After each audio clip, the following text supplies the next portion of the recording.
नमस्कार दोस्तों, मैं हूं सूरज। एक बार फिर से स्वागत है आपके ही अपने यूट्यूब चैनल द ब्रैडो में। और मैं आज फिर से हाजिर हूं आदिकाल के वस्तुनिष्ठ प्रश्नों की सूची लेकर। जैसे कि आपको पता ही है कि मैंने प्रीवियस ईयर में आदिकाल से जो भी प्रश्न बने हैं मैंने उसकी भी एक अलग से सूची बना के डाली हुई है। दूसरी बात यह है कि हिंदी का जब विकास से क्वेश्चन बनता है साहित्य लेखन की शुरुआत से मैंने डाल दिया है। अब आदिकाल का हिंदी साहित्य से हम लेकर चल रहे हैं दोस्तों। तो समय ज़्यादा ना लेते हुए सीधे चलते हैं प्रश्नों की ओर, जिसमें पहला प्रश्न है, हिंदी साहित्य के आरंभिक कालखंड को आदिकाल नाम किसने दिया था? आदिकाल नाम सत्येंद्र ने, गिरियर्सन ने, मिश्र बंधु ने, हजारी प्रसाद द्विवेदी ने। तो हजारी प्रसाद द्विवेदी ने आदिकाल को आदिकाल नाम दिया था दोस्तों। गिरि गिरियर्सन ने चारण काल बोला है, मिश्र बंधु ने आरंभिक काल बोला है। प्रश्न दूसरा है, भोला शंकर व्यास ने हिंदी के आरंभिक रूप को क्या कहा था? अवहट, अपभ्रंश, पुरानी हिंदी, आरंभिक हिंदी। तो अवहट बोला था। ये बात तो मैंने कल ही बताई है आपको लास्ट वीडियो में। राहुल शंकरत्यान ने उत्तर अपभ्रंश की रचनाओं को हिंदी की रचनाएं माना है। इससे संबंधित रचना है उनकी, राहुल शंकरत्यान की, प्राचीन हिंदी काव्यधारा, उत्तर अपभ्रंश की रचनाएं, हिंदी के प्राचीन कवि और उनकी कविताएं, हिंदी भाषा का विकास। तो उसका आंसर है सी। अपभ्रंश की रचनाओं को शुद्ध साहित्यिक कोटि में न मानते हुए भी अपने हिंदी साहित्य का इतिहास ग्रंथ में स्थान देने वाले इतिहासकार हैं हजारी प्रसाद द्विवेदी, गिरियर्सन, मिश्र बंधु। तो रामचंद्र शुक्ल ने भाई आदिकाल के 4 प्रकरण बांटे थे। सामान्य काल, फिर उन्होंने बोला था अपभ्रंश काल की रचनाएं, फिर देश भाषा की और फुटकल रचना की। क्योंकि उन्होंने आदिकाल के अंदर साहित्यिक रचना सिर्फ 12 ही मानी है और बाकी सबको फुटकल में डाला हुआ है, या फिर उन्होंने इनको धार्मिक ग्रंथ बना रखे हैं। धार्मिक मतलब कि जो अपना होता है रास साहित्य के अंतर्गत इनको शामिल किया हुआ है दोस्तों। प्रश्न है 5वां, आदिकाल का आरंभ मुंज या भोज के समय से मानने वाले विद्वान? हजारी प्रसाद द्विवेदी, नगेंद्र शुक्ल या रामकुमार वर्मा। तो आंसर क्या है? रामचंद्र शुक्ल। देखो, अगर ये सिर्फ ये मुंज होता ना तो आंसर जाता चंद्रधर शर्मा गुलेरी, लेकिन ये मुंज और भोज के समय में मानने वाले विद्वान थे रामचंद्र शुक्ल। ठीक है। छठा प्रश्न, आदिकाल के लिए अपभ्रंश काल जातीय साहित्य का उदय नाम से प्रस्तावित करने वाले विद्वान? मतलब आदिकाल के लिए अपभ्रंश काल का नाम दिया था किन्होंने? रामचंद्र शुक्ल ने, प्रेमकांत टंडन ने, केसरी नारायण शुक्ल ने या फिर बच्चन सिंह ने। तो ये आंसर है बच्चन सिंह। देखो भाई, आदिकाल को अपभ्रंश काल बोला था किसने? बच्चन सिंह ने। बी, देखो सी डी मैंने याद कैसे किया हुआ है, ए बी सी डी। मतलब अपभ्रंश को आदिकाल बच्चन सिंह ने बोला था। सी से बी सी से बोलते हैं आपको उसको चंद्रधर शर्मा गुलेरी, और डी से है धीरेन्द्र वर्मा। प्रश्न है 7वां, प्राकृत की अंतिम अपभ्रंश अवस्था से हिंदी साहित्य का आविर्भाव माना जा सकता है? पंक्ति किस इतिहास ग्रंथ से? हिंदी साहित्य का इतिहास से, हिंदी साहित्य का आलोचनात्मक इतिहास से, हिंदी काव्यधारा से, हिंदी के प्राचीन कवि और उनकी कविताएं। ये तीनों चीजें तो राहुल शंकरत्यान, ये तो दोनों राहुल शंकरत्यान की और रामकुमार वर्मा की 1938 की, जबकि वो आंसर नहीं है। आंसर है इसका ये हिंदी साहित्य का इतिहास रामचंद्र शुक्ल का है। 8वां प्रश्न बनते हैं, दोहा चौपाई पद्धति का सर्वप्रथम प्रयोक्ता कवि कौन है? ये तो सबको पता है, सरहपाद है, सरहपा। दोहा चौपाई पद्धति का शुरुआत किसने करी थी? सरहपा ने करी थी। जैन परंपरा का सर्वप्रथम कवि कौन है? स्वयंभू, हेमचंद्र, पुष्पदंत, उद्योतन सूरी। स्वयंभू है, सॉरी। 10वां प्रश्न की बात करते हैं, बौद्ध सिद्धों के प्रथम साहित्यिक उद्धारकर्ता संपादन कार्य शुभारंभ किया था? प्रबोध चंद्र बागची ने, बेंडेल ने, कर्नल टाड ने, राहुल शंकरत्यान ने। तो किसने किया था? बेंडेल ने किया था। बढ़ते हैं 11वें प्रश्न की तरफ, राहुल शंकरत्यान ने सिद्धों के चर्या पदों और दोहों को किस शीर्षक से संपादित किया? दोबारा से बोल रहा हूँ, राहुल शंकरत्यान ने सिद्धों के चर्या पदों और दोहों को किस शीर्षक से संपादित किया था? बोधगानो दोहा, दोहा कोश से, हिंदी काव्यधारा, चर्यापद से। तो उसका आंसर क्या है? हिंदी काव्य धारा 1944 की थी। बौद्ध गान और दोहा किसने संपादित किया था? महोपाध्याय हरप्रसाद शास्त्री का ही है ये। दोहा को सरापा का था जिसको प्रबोध चंद्र बागची ने संपादन किया था। चर्यापद किसका था? सबरपा का था। आगे बढ़ते हैं 12वें प्रश्न की तरफ। पंचमकार मध्य मांस मत्स्य मुद्रा मैथुन और मुद्रा का विधान किस साहित्य में मिलता है? जैन, नाथ, संत, सिद्ध। अपने आप डॉट लग चुका है, सिद्ध में ही सही आंसर है। 13वां सिद्धों के चर्या गीतों एवं दोहों का प्रकाशन बौद्ध गान और दोहा नाम से क्या नाम था इनका? महामहोम हरप्रसाद शास्त्री, इसी कुछ तरीके से कुछ नाम आता है इनका, हरप्रसाद शास्त्री का आंसर क्या? 1917। प्रश्न है 14वां। दोहा कोश के रचयिता कौन थे? अभी बता के आया हूं मैं, दोहा कोश किसकी है? सरहपा की थी और प्रकाशन कर रहा था प्रबोध चंद्र बागची ने। ठीक है, मैंने कैसे याद किया देखो, मैंने बोला सरहपा की डीपी। क्या? सरहपा की डीपी मतलब डी से क्या हो गया? दोहा कोश और प्रकाशन करने वाले प्रबोध चंद्र बागची, तो ऐसे मुझे याद हो गया था। प्रश्न है 15वां। पुस्तक जलहण हत ते चली गज्जन निरप काज उक्त किसकी पंक्ति है? तो ये हमें पता है चंद्रप्रदाय की, क्योंकि चंद्रप्रदाय के पुत्र का नाम क्या था? जलहण। और जलहण ने ही पृथ्वीराज रासो को पूरा किया था। और पृथ्वीराज रासो के कितने भाग हैं? तो याद रखना 4 भाग हैं। कहाँ कहाँ रखे हुए हैं? तो इनकी पूरी डिटेल आपको मिल जाएगी 16,306 या कुछ ऐसी 16,300 कुछ पद हैं उसमें। सबसे जो बड़ा इसका खंड है उसमें आदिकाल की सारी डिटेल आपको मिल जाएगी मेरी, अगर आप पीडीएफ चेक करते हैं तो वहाँ पे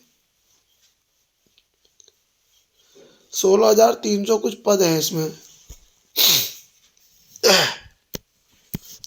प्रश्न पढ़ते हैं 16वां। आदिकाल को सिद्ध सामंत काल किसने कहा था? तो ये किसने कहा था? सिद्ध बोला है राहुल सांकृत्यायन ने। संदेश रासक के रचयिता का नाम बताइए। संदेश रासक किसकी थी? अब्दुल रहमान की। हिंदी का पहला कवि बोला है हजारी प्रसाद द्विवेदी ने अब्दुल रहमान को। पहला मुस्लिम हिंदी में रचना करने वाला व्यक्ति तो अब्दुल रहमान। राहुल वेल किसकी रचना है? राहुल वेल। राहुल वेल किसकी है भाई? राम सिंह की पुष्पदंती की, इसकी है रोड़ा कवि की। 10वीं सदी की थी, पहली शिला अंकित करती है ये, शिला अंकित शिल पर अंकित है ये। चंपू काव्य में गद्य और पद्य दोनों में मिलती है। ठीक है, और राहुल वेल से इसमें पहली बार महिला का नायिका का नक्सिक वर्णन मिलता है दोस्तों। 8 भाषा के पद इसमें हमें देखने को भी मिलते हैं राहुल वेल में। प्रश्न है 19वां। मिस्र बंधुओं के अनुसार ब्रज भाषा का सर्वप्रथम हिंदी कविता में प्रयोग किसने किया था? देखो दोबारा से रिपीट कर रहा हूँ, मिस्र बंधुओं के अनुसार, किसके अनुसार? मिस्र बंधुओं के अनुसार ब्रज भाषा का सर्वप्रथम हिंदी कविता में प्रयोग किसने किया था? भूकर कवि ने, पुष्पदंत ने, अमीर खुसरो ने, श्रांगधर ने। इसका आंसर है श्रांगधर ने। ओघड़ का संबंध निम्न में किससे संबंधित है? वैष्णव गोरखनाथ। नाथ पंथ वाले कैसे थे? ओघड़ थे, हमें पता ही है, हटी होते थे वो। भू परिक्रमा की रचना किसने? विद्यापति, खुसरो, देवसेन, सुमति गणी। तो विद्यापति भाई, खुसरो के तो 2 सुकने हैं, खालिक बारी है। देवसेन का लघु नयन चक्र है, श्रावकाचार है ना। और आपके सुमति गणी ने क्या लिखा था? स्थूली भद्र नहीं, सुमति गणी की 1213 की कोई रचना है, 1213 में ही लिखी है इन्होंने। मेरे दिमाग में आ नहीं रही बात, 1213 की इनकी रचना। हालांकि प्रश्न मिलेगा जरूर हमें, वो कोई दिक्कत वाली बात नहीं है। 22 हरिचरित्र के रचनाकार है लाल चंद्र लालच दास, व्यास कवि मेरुतुंग। तो ये है लालच दास। नल दमयंती कथा लाल चंद लालच दास, रोडा व्यास कवि। आदिकाल का प्रथम कवि कौन है? सरहपा, पुष्पदंत, स्वयंभू, चंद्रप्रदय। सरहपा। राहुल सांकृत्यायन ने बोला था इनको पहला कवि, याद रखना। और इनका समय जाता है 769। कितना जाता है? 769। प्रश्न है 25वां। राहुल सांकृत्यायन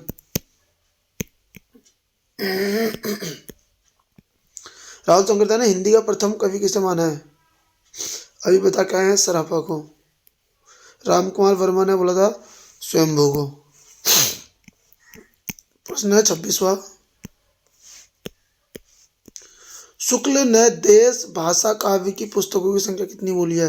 तो याद रखना, न अपभ्रंश और देश भाषा, मतलब कि इन्होंने जो था ना आदिकाल की रचनाओं को भाषा के आधार पर दो भागों में बांटा, एक अपभ्रंश की, एक देश भाषा की। अपभ्रंश में इन्होंने बोला था 4 है और देश भाषा में क्या है, 8 है। टोटल 12 ही भाषा को साहित्य में डाला था। तो 4 कौन सी थी याद रखना, हमीर रासो, कीर्तिलता, कीर्ति पताका, विजयपाल रासो। विजयपाल रासो अपभ्रंश की थी, हमीर रासो अपभ्रंश की है, कीर्तिलता अपभ्रंश की है, कीर्ति पताका अपभ्रंश की है।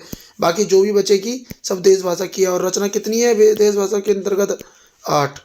कवि राज श्यामल दास ने रासों की उत्पत्ति मानी है किससे?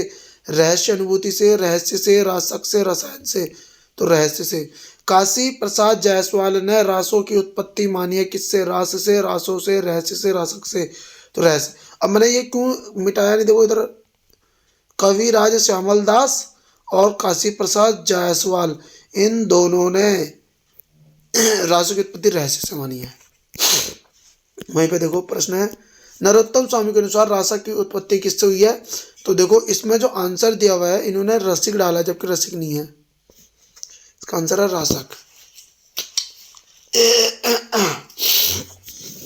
प्रश्न है तीसवा, रासों की उत्पत्ति शुक्ल ने किस नाम से मानी है? रसायन से मानी है। नाल रसायन, अभी बीसल देव रासों में एक लाइन भी आती है।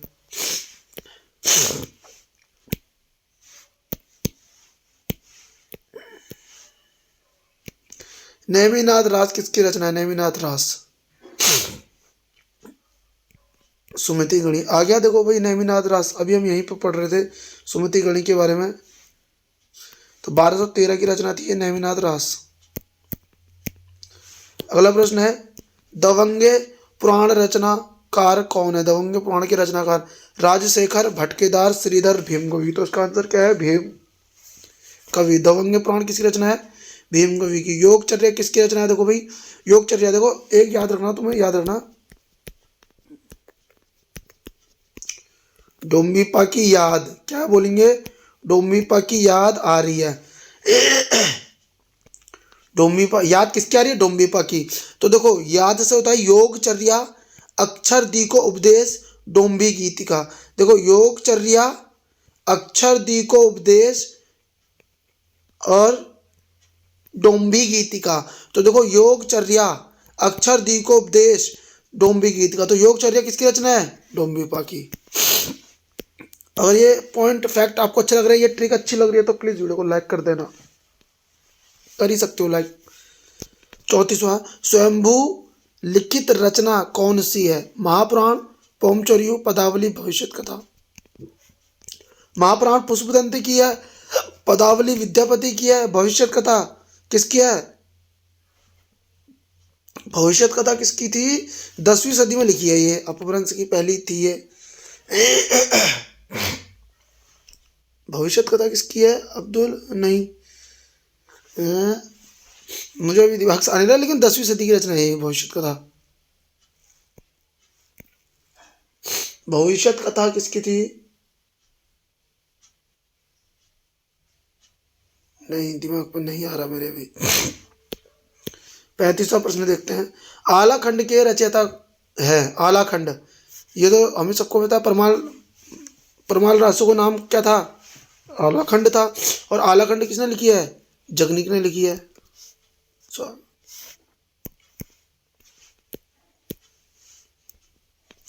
पाहुड़ दोहा ग्रंथ की रचना किसने करी है? राम सिंह ने की है।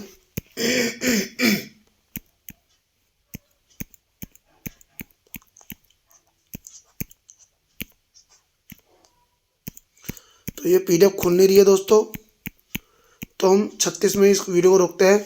तो आशा करता हूँ ये प्रश्न आपको अच्छे लगे होंगे, और ये प्रश्न आपको अच्छे लगे हैं तो प्लीज़ वीडियो को लाइक करेंगे, चैनल को सब्सक्राइब करेंगे। मिलते हैं नेक्स्ट वीडियो में। Thank you. मैं एक बार चेक कर लेता हूँ फिर से, नहीं खुल रही है।